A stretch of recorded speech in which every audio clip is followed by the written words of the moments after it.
Okay, now let's start talking sculpting. So I want to show you some of the sculpting tools, some of the utilities we use, and to start things off, I'm going to start with a plane, because it's nice and it's one-dimensional, it's going to be pretty obvious. Now, a plane by itself, if I go into sculpting, let's zoom in on it, I can't really do much with. Because this plane, if I turn on my wireframe, we're going to leave that on for a second, you don't really see anything, because all I have is the individual points. So if I hit G, for instance, I can only move these points. I can't do any more sculpting than that. For me to do more with this, I need more surface. So one of the things I can do is say, we know we can add a modifier, subdivision surface, to give it more of this geometry. Let's turn off optimal display, set it to simple, which won't smooth it out. And you say, oh, all right, I got more points. Well, there's still not actually points there. You see, this modifier is after everything else. And so while I'm able to move it, it's actually, I'm moving it and then all of this is happening. So I can't really use this subdivide, but let's go ahead and try to apply some detail to it.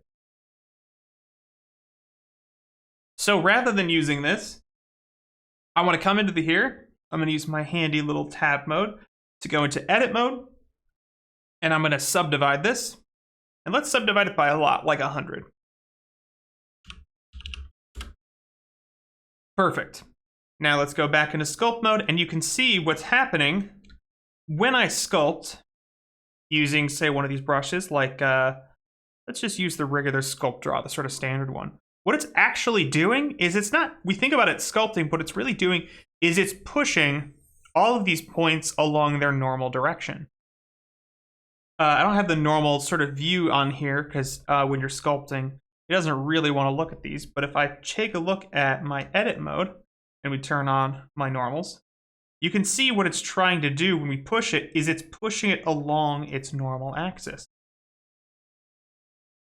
Let's go back into sculpt. And I have a lot of tools here. So one of the things I can do is just sort of form these out. Let's go ahead and turn off my wireframe really quick. And I can also hold Control down, which will do the opposite. So whereas regular paint will push it up, Control will push it down. I can swap this up here from this setting. I can also change my strength here, which is how strong this effect is. So if I set my strength lower, it barely does everything. If I set my strength really high, it does a lot. This button right here means is pressure sensitivity on, and that's really important. Without it, I don't get any control of the pressure, and each brush stroke is really even. And I actually don't want that. This is one of the reasons that, as I mentioned for the class, a pen is really important, because we're now trying, when we're sculpting, we're not just moving laterally along the surface two-dimensionally. We need to be able to decide how heavy it is in and out. And so without that pressure control, we don't get the ability to like finally build up our pressure and decide when we want it heavy and when we let it light. And that causes a real problem for us. We can also do the same thing with radius and create a smaller radius and heavier, lighter pressure, similar to how you would in Photoshop. Most of the time, unless I'm doing something special, I leave radius to my own setting. Now radius, the quick way to change that is F, and that'll change my brush size. This is how most of these painting tools work. So I can set my brush size as big or as small as I want just by hitting F and dragging things out. A quick note on your setup, I would really recommend if you're operating with like a Huon or an XP pen or a Wacom or even a Surface device. The Surface devices can be, and like if you're using something like an iPad with an Apple Pencil hooked up to your computer using something like Sidecar, they can be a little harder to use because they don't have these barrel buttons, is what they're called. And the barrel buttons are really important because it functions like a left and right mouse click. So I don't know what your setup is, but mine in particular, because I use a Wacom, and if you do too, I like to make sure that this is set up for Blender to say that this button is middle click and this one's right click, because that's my navigation and I want it the closest one. So whenever I'm holding my pen, I always keep my finger right there and I can slide it back right there. Now, if you don't have one of those, we can turn on a mode under preferences that's under I believe it's input, and it's called emulate 3-button mouse. This is if you have like a pen and it doesn't have any barrel buttons on it, so it's really hard to navigate because there's no middle click.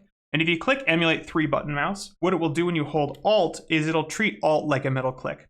So Alt and click like this turns it into middle, and so I can Alt Shift and Alt Control to zoom in and out. And so I just have to do is hold Alt to do that.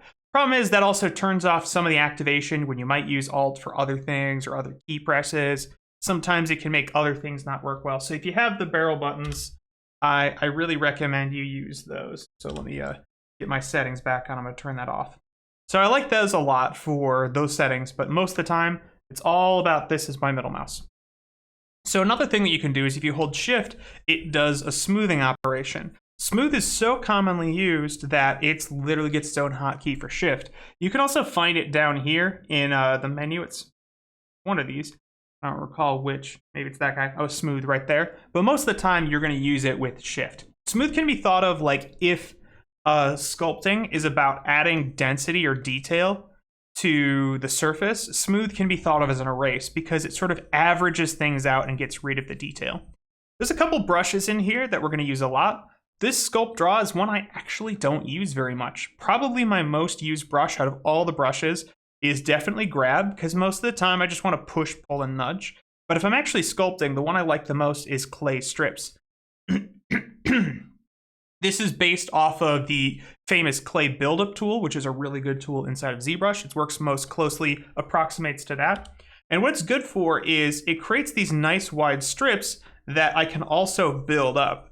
And when you're working on building form, it's really nice to be able to just add and use pressure sensitivity to just layer up form, because you get to decide where you do and don't want more. And then you just come back over it and you use Shift to smooth things out, and it gives you a nice final result. There's also other tools like the regular clay buildup, which is just fills in gaps. And one of the other ones I use a lot is called Draw Sharp. And Draw Sharp is really great for like etching lines or fine details into things.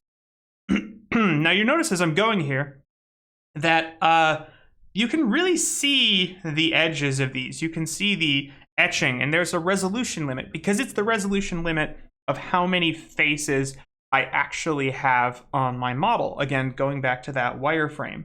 This is how much is there. That's as much as I have to push. Now, we have a tool here that will actually let me build up more resolution.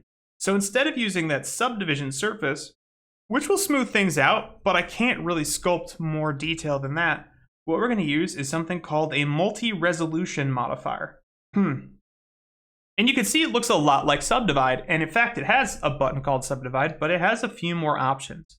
So we're going to start here and just say Subdivide once, and maybe twice, and we can see here it's our sculpt views are going up and how high it is in our sculpt resolution. So if I turn my wireframe back on, you can see there's a lot more density to the model.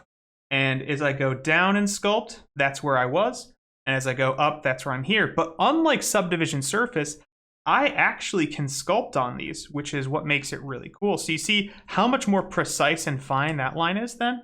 If I go down and sculpt twice, and now it's much rougher because I actually have the higher points to work with. There's some hotkeys for this that you can set. The defaults are page up and page down to go up and down in levels. And this is really handy because let's say I do some sculpting here that I like. So let's make a little face. Hi, he looks friendly. And then I decide, you know what though? I don't actually like it where it is. Well, trying to move all of these points together in this level is really difficult. But if I move down in resolution down to here, it's a lot easier to move this around. And then I can work my way up in page, and it still preserves that same detail. This is one of the things that's really cool about that. Of course, at any time, we can apply to base, which will take whatever we have here and try to apply it to our lowest level. But in general, I like to work with the lowest resolution I can ever get away from. We'll talk a little bit more about kind of sculpting approaches and techniques. There's a bunch of other tools in here, and there's some cool stuff we're definitely going to work with when we get into characters especially. But I want to provide like a little intro to some of how this goes, and so I don't want to get too deep. Definitely, I always keep my toolbar open here, and you might notice that your sculpt window is like this. I like to drag it out just a little bit so I get 2 rows, so it keeps everything in the same row. If you drag it out further, though, it'll actually give you the names of everything, and then you can middle drag and look for it. So if you're having trouble identifying the tool from this little window, that's an option, and you can always read it. So let's see, what else do I want to show you with this? Let's take a look and just see about anything else. Oh, you know what? I'll show you a little bit of masking. So this is another thing that if you want to get a specific area and you just want to focus on that one area, there's a brush for that. And it's this one right here, which I believe this is our, oh, this is just a selection. I'm looking for this one, our mask brush. So if I paint my mask over here, what it's going to do is if I go to another sculpting brush, for instance, it will only let me paint everything around it and not the mask itself. And if I come up to masks, I can invert it and decide I only want those areas. This can be really nice when I want to like just add detail to one part or another. And then we can always clear that mask, or Alt-M does that. And so M is that hotkey for mask. And I think there's like a whole control menu for it too in this program. Can't recall though. Sometimes it has hotkeys that you can look for, like as the box mask is just B, and we can see these are the different different models that we can use for everything. So one more detail I wanted you to see. If we go up here and we go into our viewport overlays, I want to turn on statistics. So up in the upper left-hand corner, it gives you a number of vertices and faces here. So right now it is 367,000 vertices. Seems like a lot, but it's fine. Your computer can probably handle it. The problem becomes as you subdivide up higher to get more and more detail, you start to get above this number. I have a very powerful computer, probably something that most of you don't necessarily have at home. And this does give me, say with my Draw Sharp, you can see really fine detail, but you can start to see it's lagging behind on my computer because 3 million points is a lot. If we were in ZBrush, 3 million points is nothing. They're different engines though. It's not Blender's fault. ZBrush is just weird. It's actually a 2D painting program.